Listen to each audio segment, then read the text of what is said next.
আসসালামু আলাইকুম সম্মানিত মাছ চাষি ভাই বোনরা, তৃতীয় শুভেচ্ছা নিয়ে আজকে আলোচনা করব থাই জাতীয় পাঙ্গাস মাছ চাষ সম্পর্কে আলোচনা করব।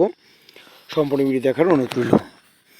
বর্তমান সময়ে চাষে ব্যাপকভাবে লাভ সংখ্যা দেখছে থাই জাতীয় পাঙ্গাস মাছ চাষিরা, কেননা এই মাছগুলো অতি অল্পতে অর্থাৎ 3 থেকে 4 মাসে অথবা 5 মাসে এই মাছের পোনাগুলো প্রতি পিস মাছের ওজন 1.5 থেকে 2 কেজি ওজন মানে বিক্রি করা যায় থাই জাতীয় পাঙ্গাস মাছের পোনা।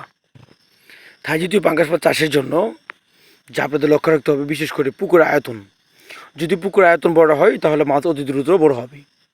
প্রতি শতাংশে চাষ করা যাবে যেমন 150 থেকে 200 পিস করে মাছের পোনাগুলো চাষ করা যায়। যদি কোনো চাষি 1 কেজি প্লাস ওজন মানে বিক্রি করতে চাবে তাদের জন্য প্রতি শতাংশে 200 পিস। আর যারা প্রতি পিস মাছের ওজন 1.5 থেকে 2 কেজি ওজন মানে বিক্রি করতে চাবে তাদের জন্য 120টা থেকে 110টা এরকম করে প্রতি শতাংশে এককভাবে কালচার করা যাবে। তো থাই জাতীয় পাঙ্গাস মাছের পোনা অথবা শিং মাগুর, পাবদা, গুলশা, ট্যাংরা, মনোসেক্স, তেলাপিয়া সকল ধরনের মাছের রেণু অথবা পোনা আমাদের এখানে উৎপাদন করা হয়। আমাদের এখান থেকে সরলক মূল্যে বাংলাদেশের যে কোনো স্থানে মাছের পোনাগুলো হোম ডেলিভারির মাধ্যমে বিক্রয় করা হয়।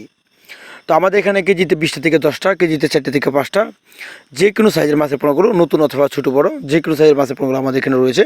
যদি সংরক্ষণ করতে চান স্ক্রিন থেকে নাম্বারে যোগাযোগ করতে পারেন। ধন্যবাদ।